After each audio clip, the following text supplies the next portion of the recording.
Welcome, everyone. You are listening to Get Out of Your Own Way with me, April Yee, on Transformation Talk Radio. Get out of your way and get what you want through transformative self-care. I'm here to support you in getting out of your own way. So, what does getting in your own way look like? Well, how about letting other people define your value and worth, ignoring your body by not taking care of yourself, and people pleasing? These are just a few ways I've gotten in my own way. In this show, I'll share new perspectives on self-care practices so you can discover options and choices for expanding what's possible for you and your life. In each episode, I have questions for you, and when you take the time to answer them, they'll help in building up your belief about yourself. I believe that when we get good with ourselves, we get good with our lives and the world. Get Out of Your Own Way starts now. Hi, everyone. I'm April Yee, and you're listening to Get Out of Your Own Way on Transformation Talk Radio, episode 5. The concepts I talk about in each episode are things I wish I learned sooner to support myself and get out of my own way. So I hope these ideas are coming to you when you need them. Today, we'll be talking about our feelings and emotions. I'll be using those words interchangeably, and we probably all know what feelings are, but why are they so important? My coach, Brooke Castillo of the Life Coach School, says this about emotions. Every single thing we do in our lives is because of how we think it will make us feel. So we can start to see just from this quote why emotions are important in our lives. And some other reasons why emotions are important. We experience the quality of our lives through our feelings. Feelings inform us if we're aligned or not. Feelings fuel our actions. Feelings come from the thoughts we think, not from external circumstances, if we remember the model, which I'll be reviewing in a minute. Feelings do not need to control us, and we can learn to allow and process feelings, any and all of them.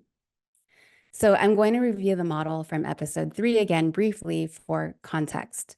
So remember, the model is a self-awareness tool, and it has 5 components: circumstances, thoughts, feelings, actions, and results. Circumstances trigger thoughts. Thoughts create feelings. Feelings drive our actions, and our actions create the results that we get in our lives. And usually the results provide evidence for the thoughts we're thinking. So let's look at each of the ways emotions are important. We experience the quality of our lives through feelings.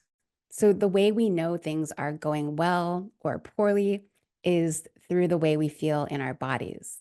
And I've talked about this before. Feelings are a vibration in our bodies. And if something happens in our lives, we have a thought that creates a feeling. And then when we feel a certain way about our life, when we think about it that way. So like if we get a promotion at work, we may feel various things. Pride, because we think, I deserve this and worked hard for this. Maybe some doubt, because we think, I don't know if I can do well with the extra responsibility. Secure, because we think the extra money will support my family even more. And maybe excitement, because we think I'm ready for this new role. And we might even feel fear because we think I might fail at this new role. Because we are complex beings, we can hold multiple feelings within us, and each one comes from a different thought about our circumstance. And the second thing, feelings inform us if we're aligned or not. So we might feel uncomfortable if we're doing something out of alignment with who we believe we are. And that discomfort comes from a thought like, this isn't how I want to show up, or I know I can do more than this, or I shouldn't have said that.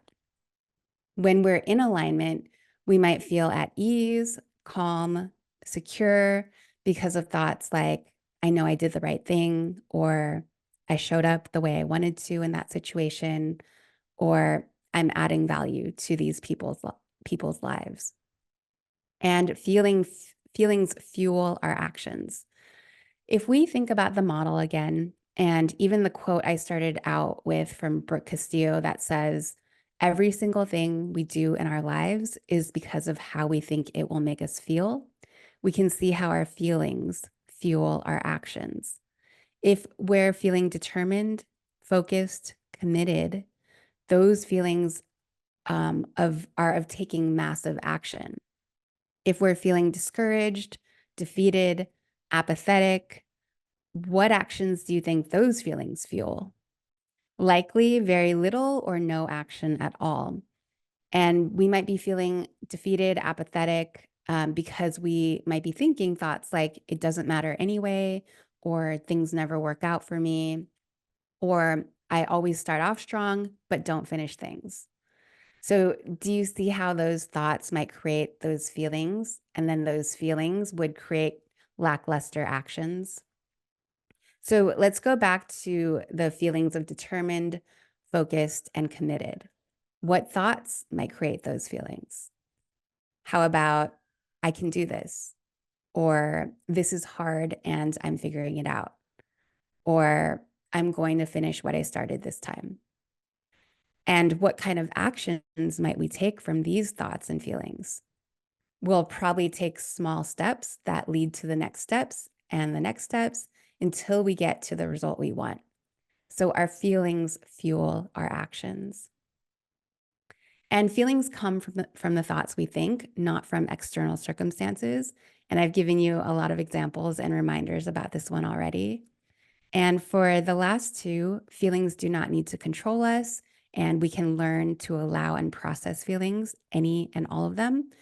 Let's look at what we usually do with our feelings. So, why do we think feeling our feelings is so scary or unnecessary or overwhelming sometimes? First, I want to clarify the difference between an emotion and a sensation. So, emotions start in the brain and travel to the body, and sensations start in the body and travel to the brain. And these are physical feelings like cold, hot, achy, or numb. And so, what do we usually do with our emotions? Usually, we do one or more of these three things with our emotions.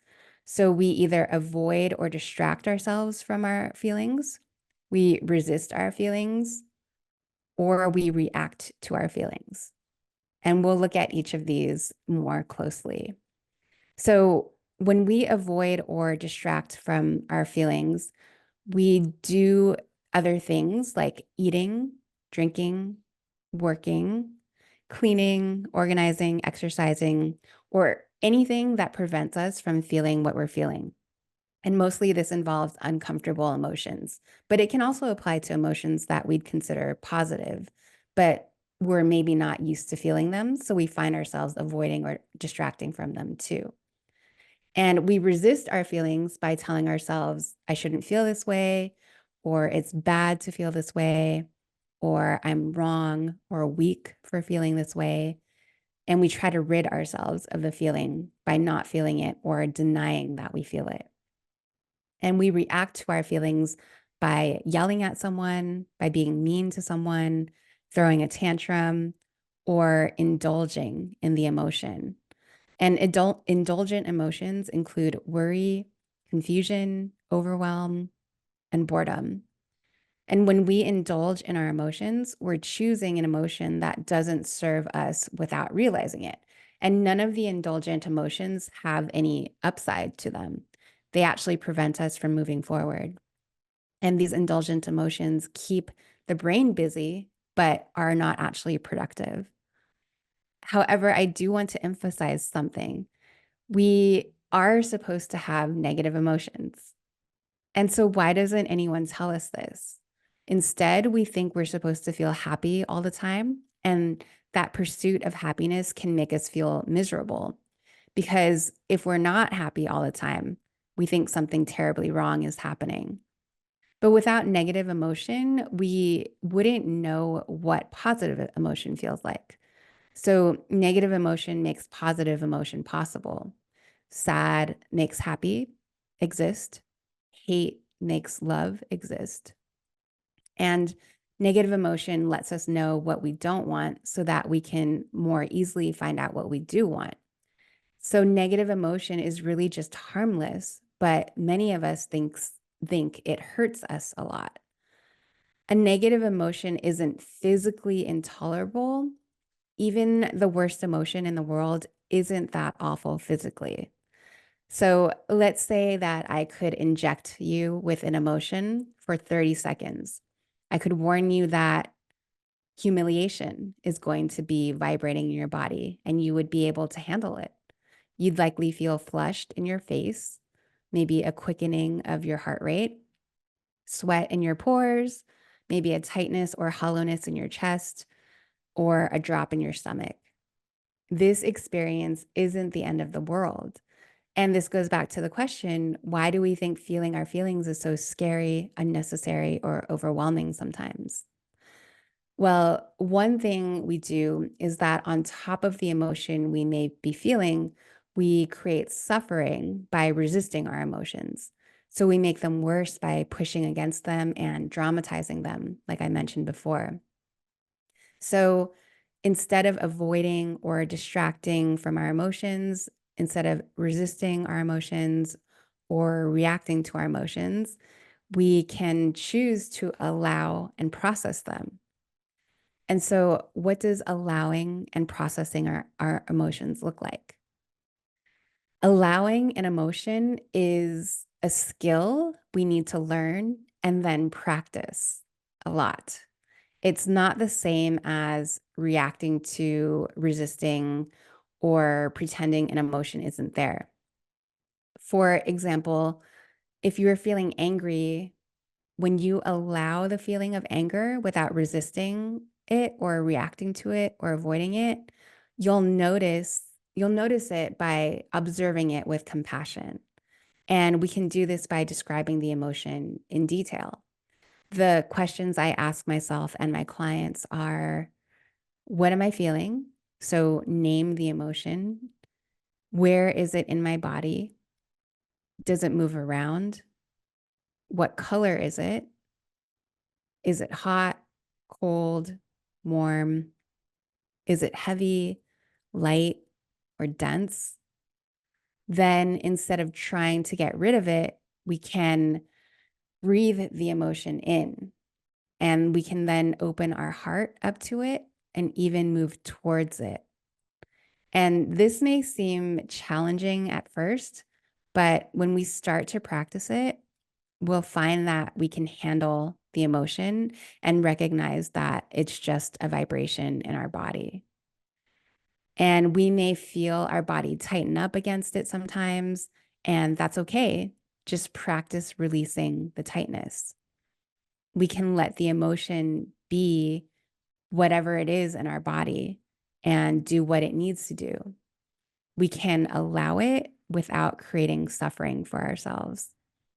And many of my clients ask how long it takes for an emotion to be with us. And mostly they ask when it will go away. I always say that it takes as long as it takes. And so when we resist or avoid emotions, they can take longer and seem to persist. And this is when our emotions can feel strong or scary or overwhelming. We'll find that when we allow our emotions and process them, they may actually dissipate sooner. But allowing and processing our feelings isn't for us to get rid of them faster. Sometimes that's a byproduct of allowing emotions, but we don't want it to be a goal of allowing emotions, even though it can be really tempting. And trust me, I've experienced that temptation before. For example, the feeling of sadness. I've recognized lately that the feeling of sadness is hard for me to feel. It's an uncomfortable emotion. Many of us usually don't like being sad.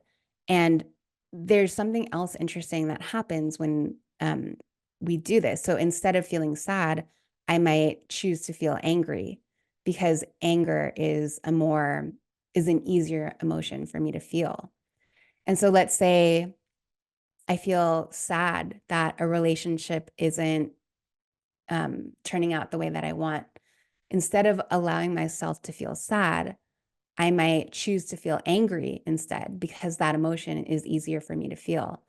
And so I'll feel angry at the person and I'll feel justified in my anger, but then I'm not allowing myself to feel the sadness, which is the real emotion that I might need to feel in order to process and move on from whatever happened in the relationship. Does that make sense?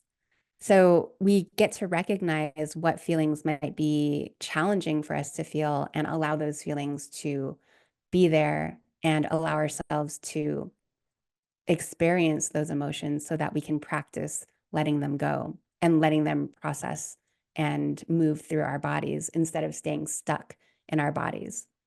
So it's about observing and describing the emotion, maybe softening to it and accepting it, and not judging ourselves for feeling our emotions. And when we practice this even more, we can see that emotions don't have to be scary or overwhelming. They don't have to be too strong or unnecessary. And in fact, when we allow ourselves to practice feeling our willing to feel any emotion, and that in itself is a game changer. Because if you were willing to feel rejected, humiliated, hurt, or disappointed, how would your life be different? I want to offer that sometimes we don't take action because we're avoiding ahead of time the feeling of rejection, the feeling of humiliation, the feeling of hurt or disappointed. But then it's sort of like if we're not taking the action, then we might just feel disappointed and rejected and hurt anyway, but we don't actually have any solid, tangible results from that feeling. Like if we took an action of putting ourselves out there in a bigger way, with the potential of getting rejected or humiliated or disappointed, then the action of putting ourselves out there might create a tangible result. Even if the result creates a feeling of rejection or humiliation, we'll have that result instead of avoiding it completely and not even having the result, but still feeling rejected or humiliated. Does that make sense? So when we're willing to feel any emotion, our lives can actually elevate. Okay, so how can we choose emotions on purpose to fuel the actions we want to take? When we avoid emotions, we cut ourselves off from ourselves. And this is the opposite of growing and evolving. We will stagnate and distract ourselves instead. And emotions drive every action that we take. So, where do we get our fuel?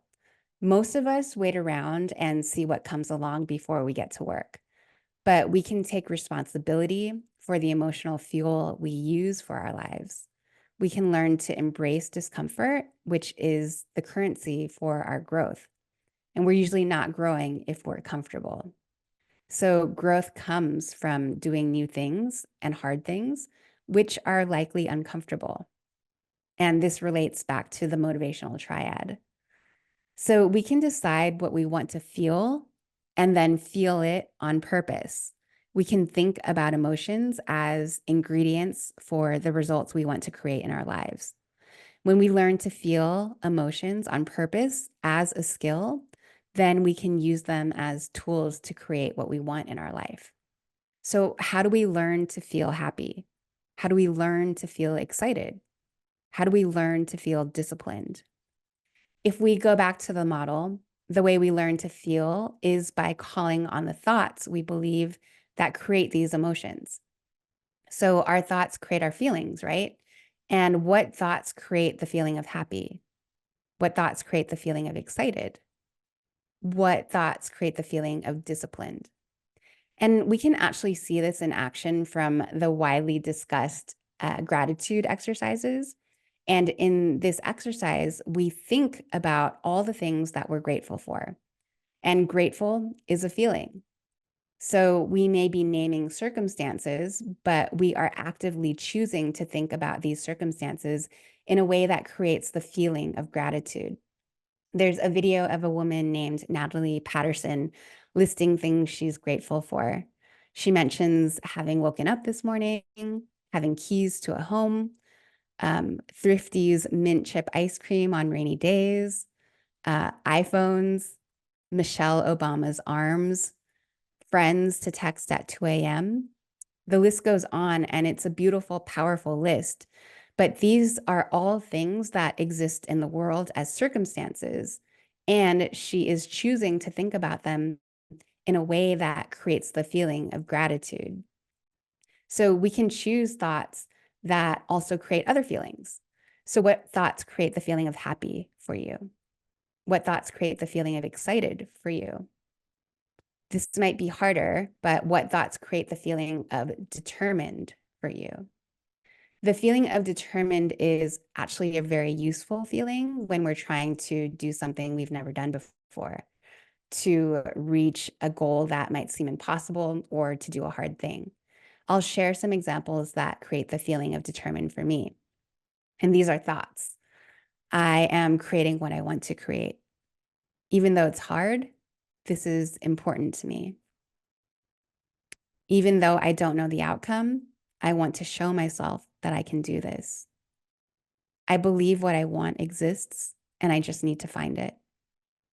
I will keep taking action until I find it. And so this is the process of creating emotions that will fuel our actions. Our thoughts create feelings. Feelings fuel our actions or inactions for that matter. And our actions create the results that we want to get in our lives. And our actions or inactions also produce results that we don't want in our lives. So if we are having results that we currently have in our lives that we don't like or that we want to change, we need to look at what actions we're taking or not taking, and then what feelings are fueling that inaction or the action, and then what are the thoughts that we're thinking that are creating those feelings.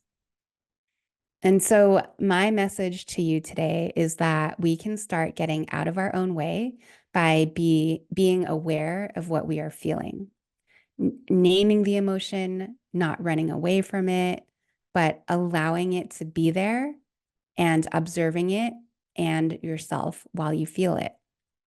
And feeling compassion for yourself when you're experiencing emotions that are difficult for you to experience, and practice, practice, practice. It may never be easy to be with difficult emotions, but we can open up to them the more we practice. And the goal is to be willing to feel any emotion and to use our emotions as tools for what we want to create in our lives. So, what are the most useful emotions for you? What are the most debilitating emotions for you? And what are your most indulgent emotions? You can try looking at a result you created in your life that you love and what emotions created it. I'll leave you with that. And I'm so glad you joined me for this episode of Get Out of Your Own Way. To go even deeper, join me for Self-Care Sundays, monthly drop-in sessions that you can find out more about at thehealingmodalities.com. You can also sign up for my weekly newsletter there, Self-Care Seeds, and join me again for Get Out of Your Own Way every other Thursday at 6:30 p.m. Eastern, 5:30 Central, and 3:30 Pacific. Next time on Get Out of Your Own Way, I'll be talking about how our lives are 50-50, 50% positive emotions and 50% negative emotions, and what happens when we try to be in positive emotions all the time. So, what do you notice when you try to avoid negative emotions in your life? Does it actually make you happier? What experience do you actually have? In the meantime, have a great week, and I'll see you next time.